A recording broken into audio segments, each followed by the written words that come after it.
I got a half hour to fish. Obviously not much time. So we'll see what we can make happen in that time period. Come down here and fish. The water's come down a lot, but the current is ripping through here, so we'll see if I can still fish it adequately or not. That's the challenge. But these fish with this current, they should focus on these certain current breaks. So it may be difficult to get a lure to them, but if you can get one to them, they should be sitting there right on the backs of bulges and those types of things, boulders.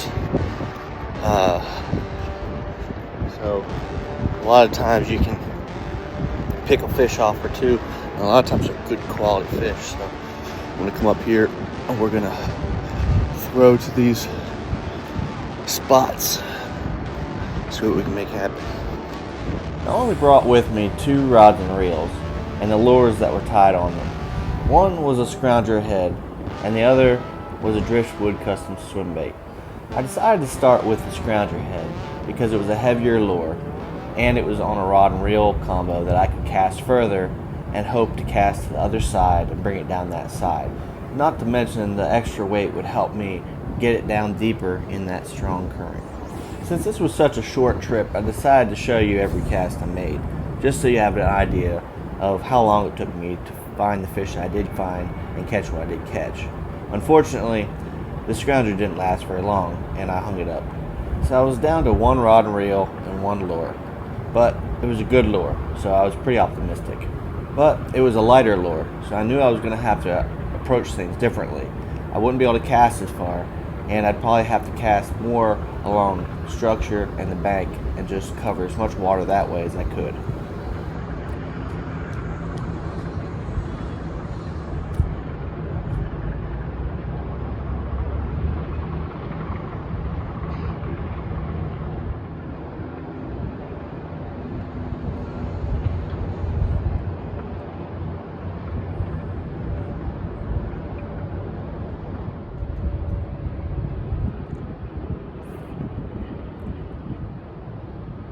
When the water is dirty and the current is swift, I find that fish are typically much shallower and really tight to cover, which is why I was still pretty optimistic about the lure I had to use for the remainder of the trip.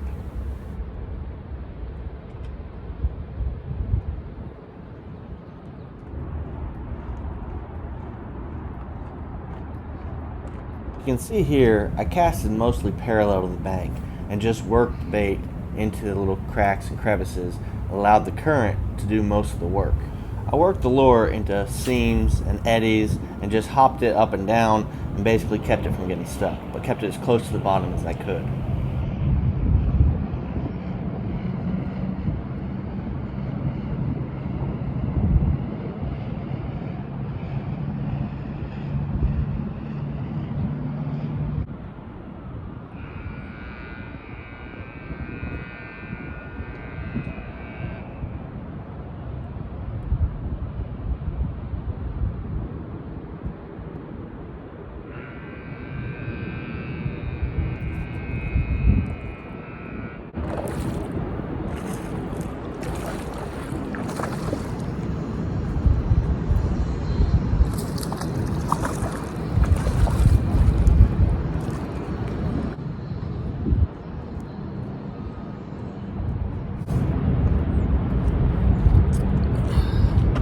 Here we go.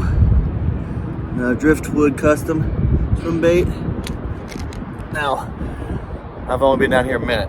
This is definitely a keeper, okay? Probably 17 inches. Now, the current is ripping through here, so it's really hard to fish, but there's rocks and that kind of stuff, and these fish are still trying to get up, shallow. They're still trying to spawn, so their biological clock is still ticking. So they've got to make it up this way. So what they're gonna do, they're just gonna find those current breaks, swim from one current break to the next until they get up there.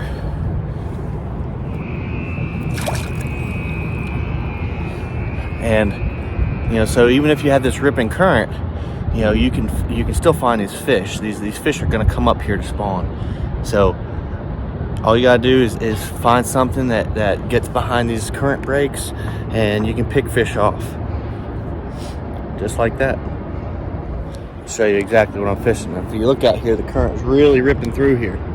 Okay, so it's hard to fish lures, but if you notice right here on the edge, you'll see these rock veins coming out, and they cause eddies, they cause little current breaks.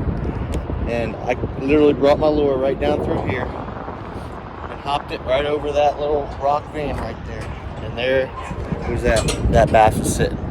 And just dropped the swim bait right there and let it fall, and boom, he hammered it.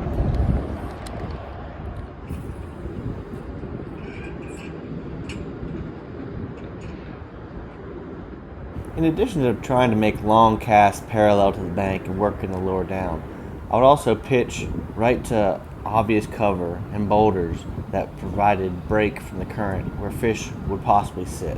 And I'd just pitch my lure to them, and hopefully one would pick it up. I didn't have much luck doing that, but it often works. Even though I knew I couldn't cast this light lure to the other side and fish it adequately, it didn't stop me from trying. Alright, I'm almost out of time. I want to try to fish these little eddies right here, and we'll see if there's a fish or two back behind here.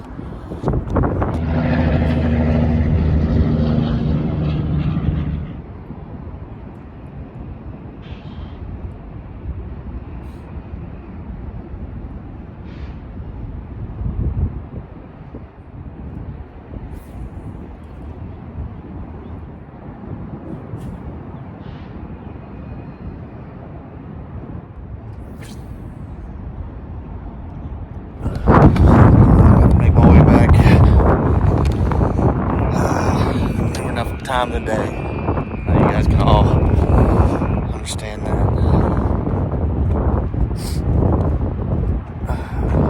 As I go back, I'm gonna just pitch behind this and that and see if we can get a bite here and there.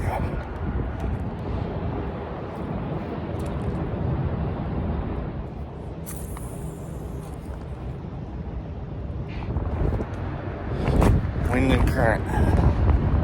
Tough combination. They're still there. They disappeared. They are still there. The biological clock is still ticking. You can't get a bite here.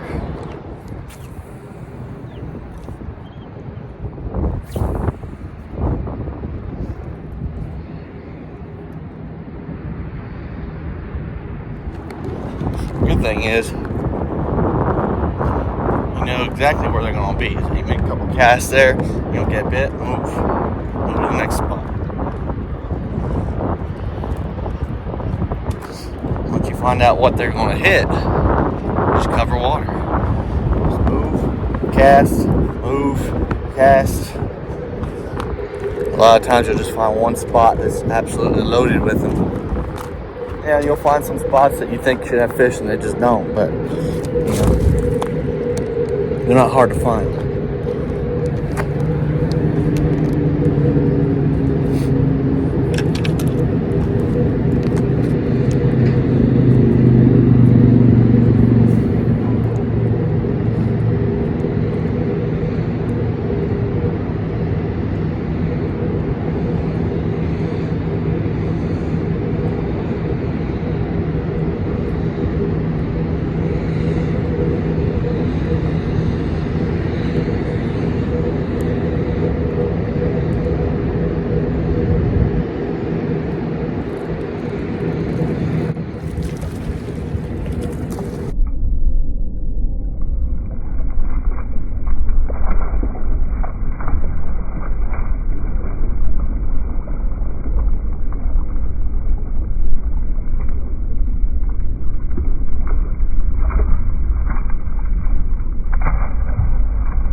Came down here far enough where, same lure, came down here far enough where the current made a or the bank made a little bit of a turn, and it provided a big current break. There you go.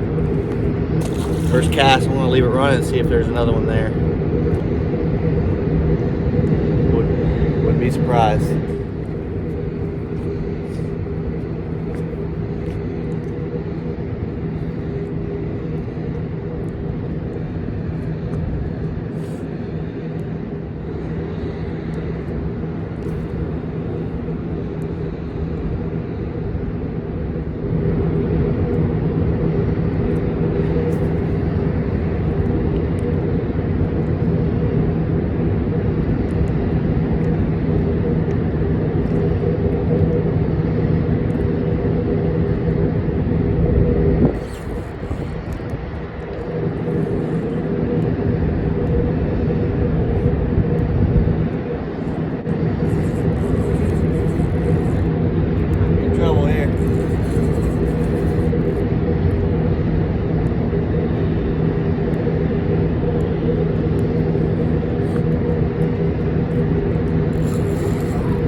Big hit with that current.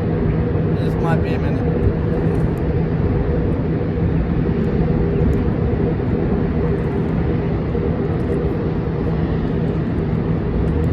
Easy bass. I feel like I got a drum.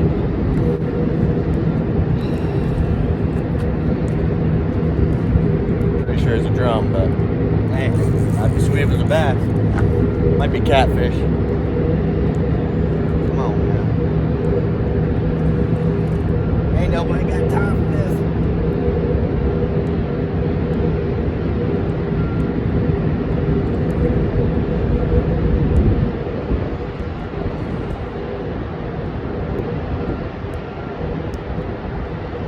Definitely not acting like a bass. Looks like a catfish.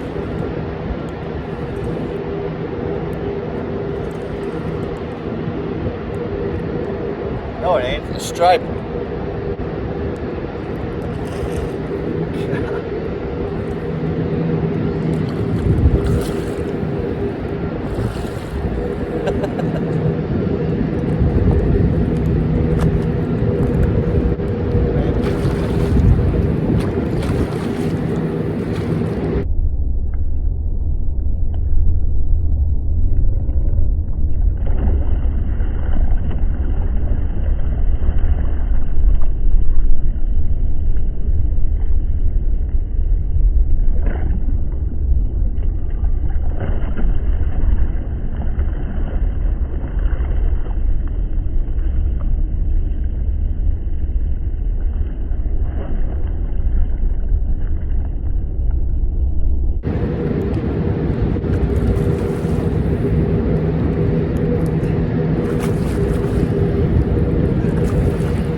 What do you think about that? 10-pound test.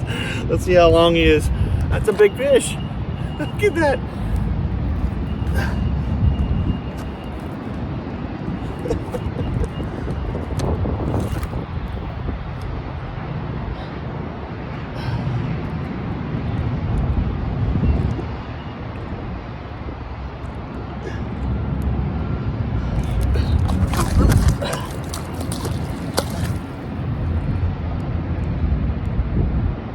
"34 inches.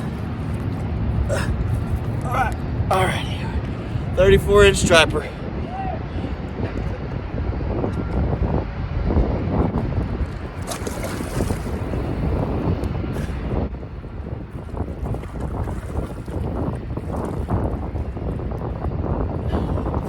There you have it. Current breaks, doesn't matter how fast the current is.